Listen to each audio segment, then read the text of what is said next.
आपको पिछली क्लास में आपको बताया कि रस की परिभाषा क्या होती है और रस के अंग क्या होते हैं। तो सभी प्यारे बच्चों, आपको समझ आया होगा। आज मैं आपको रस के भेद के बारे में बताने जा रही हूँ। रस के भेद। तो प्यारे बच्चों, रस के मुख्य रूप से रस के 9 भेद होते हैं, परंतु आचार्यों ने इसके 2 भेद और माने हैं, तो कुल 11 भेद होते हैं। अब आपको बता देती हूँ रस का कितने भेद हैं और किस प्रकार है। रस का पहला भेद है श्रृंगार रस। बेटा, आपके इसके साथ साथ आपकी परिभाषा बताते जाऊंगी, क्योंकि जो आपके एग्जाम होते हैं उसमें आपके एग्जाम्पल भी आ जाते हैं, परिभाषा भी पूछी जा सकती है, स्थायी भाव भी पूछा जा सकता है, संचारी भाव भी पूछा जा सकता है। तो इस तरह से जब आपको परिभाषा याद हो जाएगी तो अच्छी तरह आप उसको कवर कर पाएंगे।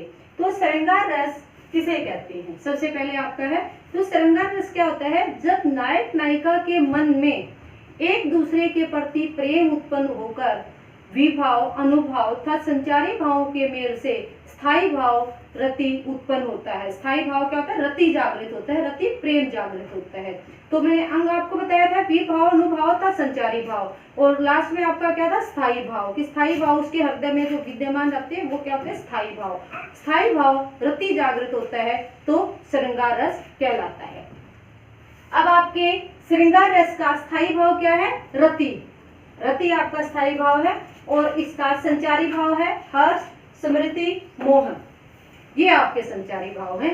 अब आपका अगला प्रश्न इसी में बनता है श्रृंगार रस में ही कि इसके भेद कितने होते हैं। तो श्रृंगार रस के 2 भेद होते हैं, संयोग और वियोग श्रृंगार। वियोग श्रृंगार। तो प्यारे बच्चों, संयोग श्रृंगार रस क्या होता है? जब नायक नायिका के आपसी मिलन का वर्णन होता है तो होता है संयोग श्रृंगार रस, और जब नायक नायिका के आपसी विरह या वियोग का वर्णन होता है जहां, वो कहलाता है वियोग श्रृंगार रस। अब वियोग श्रृंगार रस का एक एग्जांपल आपको करवा रही हूं। जैसे मन की मन ही मांझ रही। तो प्यारे बच्चों, ये मैंने आपको एग्जांपल बताया है वियोग श्रृंगार रस का कि मन की बात मन में ही रह गई है। ये आपकी 10वीं कक्षा की कविता की पंक्तियां ही हैं कि मन की बात मन में ही रह गई। यहाँ पर आपका वियोग श्रृंगार रस है, इस तरह से आपको पहचानना होता है। अब आपका है कि सबसे सरस श्रृंगार रस में आपके बहुत सारे क्वेश्चन बन जाते हैं। सबसे पहले मैंने बताया कि श्रृंगार रस की परिभाषा, फिर उसका हास्य रस स्थायी भाव क्या होता है? रति, फिर संचारी भाव, फिर आपका मैंने बताया उसके 2 भेद होते हैं, दोनों की परिभाषा, उसके बाद उसकी एग्जाम्पल, जैसे ये एग्जाम्पल दिया गया वियोग श्रृंगार रस का। अब आपका प्रश्न पूछा जाए कि सबसे सर्वश्रेष्ठ रस कौन सा होता है, तो वो भी श्रृंगार रस ही होता है। अब आपका रसों का राजा भी आपका श्रृंगार रस ही माना जाता है। ये आपका श्रृंगार रस था बेटा। और नेक्स्ट आपका है हास्य रस। हास्य रस है, हास्य रस इसका स्थायी भाव क्या है? हास। संचारी भाव क्या है? हर्ष, स्मृति, मोह। ये आपका संचारी भाव है। तो प्यारे बच्चों, अब आपको हास्य रस की परिभाषा बता रही हूँ। हास्य रस होता क्या है? किसी पदार्थ या व्यक्ति की असाधारण आकृति, किसी पदार्थ को देखकर या किसी व्यक्ति की असाधारण आकृति या विचित्र वेशभूषा को देखकर जब हृदय में हास्य की उत्पत्ति होती है तो उसे हास्य रस कहते हैं। तो हास्य रस समझ में आ गया कि क्या बताया? किसी पदार्थ या व्यक्ति की असाधारण आकृति या विचित्र वेशभूषा से जो हृदय में हास उत्पन्न होता है, हंसी आती है उनको देखकर कि ये क्या पहन रखा है, कैसे दिखाई दे रहे हैं, तो इस तरह से हास्य रस होता है। हास्य रस का एग्जाम्पल आपको बता देती हूँ, बड़ा इजी सा एग्जाम्पल है, यह भी आपकी कविता में से ही है। हरी अब राजनीति पढ़ी आए, हरी अब राजनीति पढ़ी आए। यहाँ हास्य की बात क्या बताई गई है कि यहाँ किसको बताया है? श्री कृष्ण को बताया है। श्री कृष्ण जो इतने विद्वान थे, उनको राजनीति पढ़ने की क्या जरूरत थी? ये हास्य की बात, ये अनोखी बात है। अनोखी बातें होती हैं, उसमें भी हंसी आती है, तो ये अनोखी बात का यहाँ वर्णन किया गया है। तो प्यारे बच्चों, हास्य रस की परिभाषा हो गई, हास्य रस का स्थायी भाव हो गया, संचारी भाव हो गया, और एग्जाम्पल आपका हो गया, उदाहरण आपका किस प्रकार से आपके पूछे जाते हैं। जैसे ये आपका एग्जाम्पल आ जाता है इस तरह से कि हरी अब राजनीति पढ़ाई, इसमें कौन सा रस है, इस तरह से पूछा जा सकता है। या इसमें कौन सा स्थायी भाव है, अस्थायी भाव है, वो भी आप बता सकते हैं। तो अब आपका नेक्स्ट है करुण रस। करुण रस, करुण रस इसका स्थायी भाव है शोक, संचारी भाव है ग्लानि, शंका, चिंता। ये आपके हो गए स्थायी भाव, संचारी भाव किसके? करुण रस के। अब आपको बता देती हूँ करुण रस होता क्या है। जब किसी प्रिय या मनचाही वस्तु के नष्ट होने पर हृदय में शोक उत्पन्न होता है। जब किसी प्रिय या मनचाही वस्तु के नष्ट होने पर हृदय में शोक उत्पन्न होता है, दुख होता है, तो वो क्या होता है? करुण रस कहलाता है। अब करुण रस का एग्जाम्पल बता देती हूँ। जैसे हा राम हा प्राण प्यारे, हा राम हा प्राण प्यारे, जीवित रहूं किसके सहारे, जीवित रहूं किसके सहारे। तो यहाँ एक नायिका बताती है अपने नायक के बारे में जो नहीं है, हा राम हा प्राण प्यारे, जीवित रहूं किसके सहारे। तो यहाँ शोक की बातें की गई हैं, दुख की बातें की गई हैं, तो इसमें आपका करुण रस विद्यमान है। अब आपका नेक्स्ट है रौद्र रस। रौद्र रस का स्थायी भाव होता है क्रोध, और संचारी भाव होता है क्रोध और उग्रता। उग्रता होता है तेजी। तो रौद्र रस किसे कहते हैं? तो रौद्र रस क्या होता है प्यारे बच्चों? जब विभाव, अनुभाव तथा संचारी भाव के मेल से क्रोध स्थायी भाव उत्पन्न होता है। जब विभाव, अनुभाव तथा संचारी भावों के मेल से क्रोध स्थायी भाव उत्पन्न होता है, हृदय में जो नेचुरल आपका जो भाव होता है वो क्रोध, वो उत्पन्न होता है, तो आपका किस में आता है? रौद्र रस में आता है। रौद्र रस में आता है। इसका एग्जाम्पल वैसे बता देती हूँ आपको। तो इसका एग्जाम्पल है, उस काल मारे क्रोध के तनु कांपने उनका लगा, मानो हवा के वेग से सोता सागर जगा। यहाँ पर क्रोध को दिखाया गया है, तो ये आपका रौद्र रस का एग्जाम्पल है। अब आपका नेक्स्ट है वीर रस। फिफ्थ है आपका ये वीर रस। वीर रस का स्थायी भाव क्या है? उत्साह। संचारी भाव क्या है? आवेग और गौरव। ये आपका जो है वीर रस है। वीर रस किसे कहते हैं आप? तो वीर रस क्या होता है? युद्ध अथवा किसी कठिन काम को करने के लिए, युद्ध अथवा किसी कठिन काम को करने के लिए हृदय में निहित उत्साह, स्थायी भाव, जागृत होने के प्रभाव से जो भाव उत्पन्न होता है उसे वीर रस कहते हैं। वीर मतलब शब्द से आपको बता दें, जिसमें वीरता का भाव हो उसे वीर रस कहते हैं, उत्साह हो जिसके अंदर। अब आपके वीर रस का स्थायी भाव, संचारी भाव हो गया। वीर रस का एग्जाम्पल बता देती हूँ। वह खून कहो किस मतलब का जो जिसमें उबाल का नाम नहीं, वह खून कहो किस मतलब का जो आ सके देश के काम नहीं। इस तरह का आपका एग्जाम्पल ये आएगा।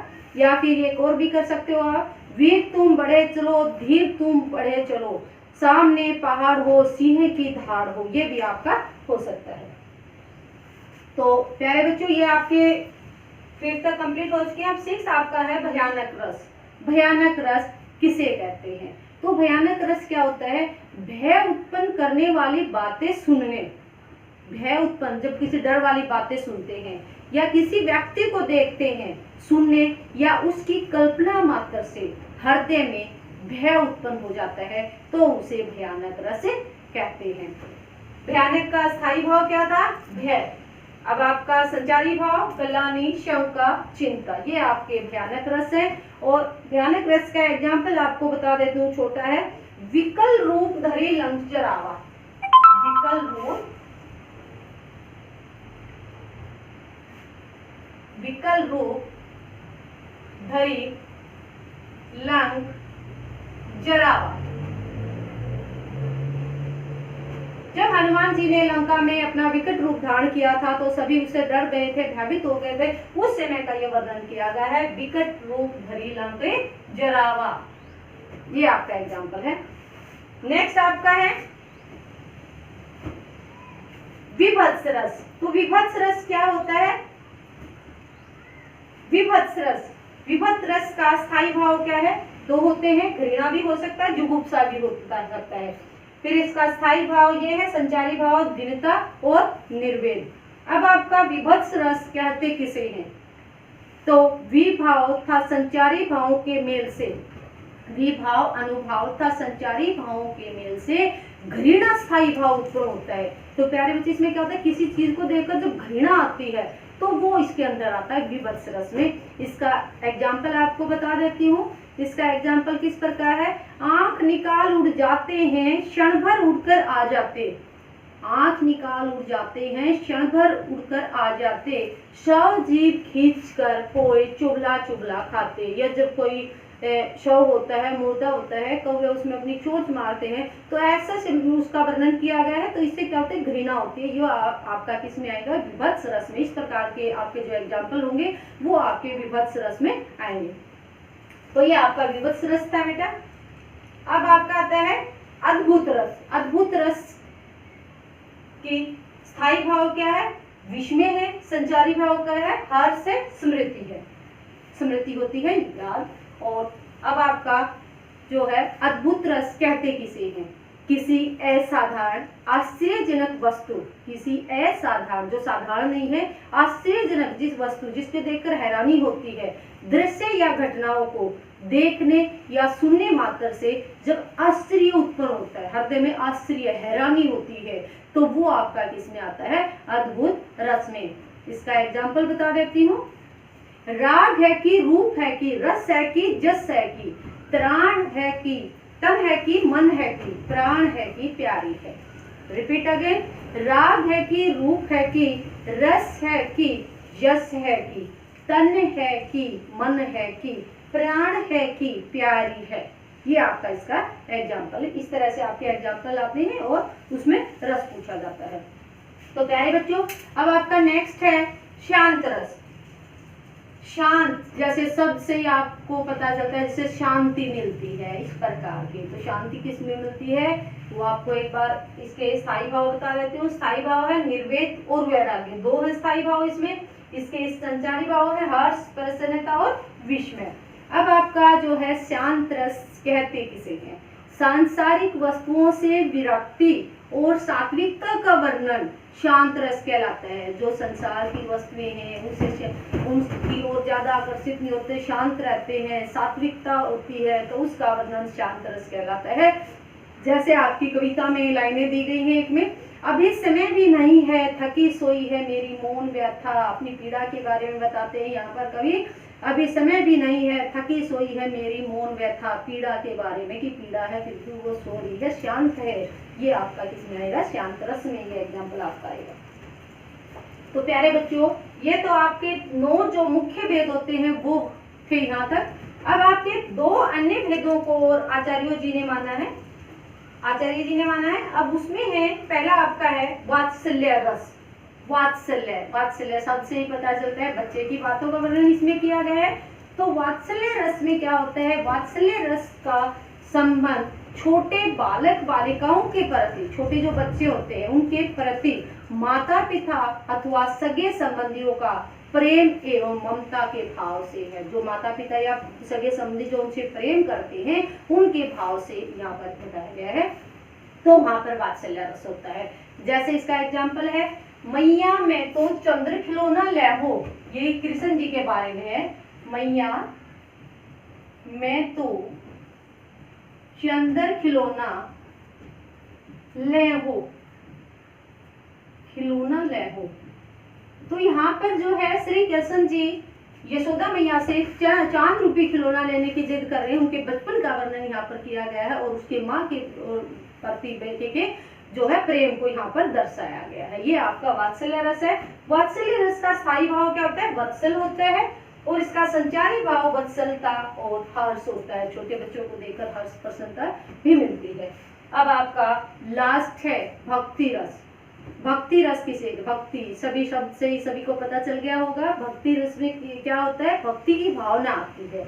ईश्वर के प्रति भक्ति भावना स्थायी रूप से मानव में जो है स्थायी रूप से मानव संस्कार में प्रतिष्ठित होती है। मतलब स्थायी रूप से जो मनुष्य के अंदर होती है वो उसमें भक्ति रस उत्पन्न होता है। एक दिखावा होता है, आडंबर होते हैं, वो नहीं, जो स्थायी रूप से विद्यमान होती है वहां भक्ति रस विद्यमान होता है।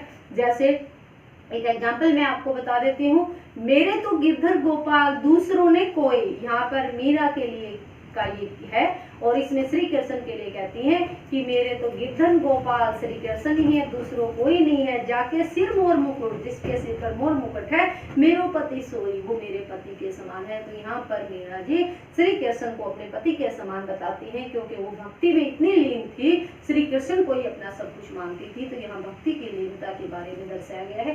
तो प्यारे बच्चों, अब आपके भक्ति रस का स्थायी भाव क्या है, अनुराग या विषयकृति है। अब संचारी भाव हर्ष, गर्व और निर्वेद होते हैं। ये आपके सभी रसों की परिभाषा, स्थायी भाव और संचारी भाव प्यारे बच्चों मैंने आपको बताए। अब मैं आपको बताने जा रही हूँ, जैसे मैंने आपको बताया परिभाषा पूछी जाती है, स्थायी भाव पूछा जाता है, संचारी भाव पूछा जाता है, एग्जाम्पल देकर पूछा जाता है कि इसमें कौन सा रस है। एक जो दूसरी तरह से पूछे जाते हैं वो आपको बता देती हूँ। जैसे यहाँ था रति किस रस का स्थायी भाव है, श्रृंगार रस का। हास किस रस का स्थायी भाव है, ये इस तरह से भी पूछे जा सकते हैं आपके कि क्रोध किस रस का स्थायी भाव है, किसका है, क्रोध रस का। हास किसका है, हास्य का। रति किसका, श्रृंगार रस का।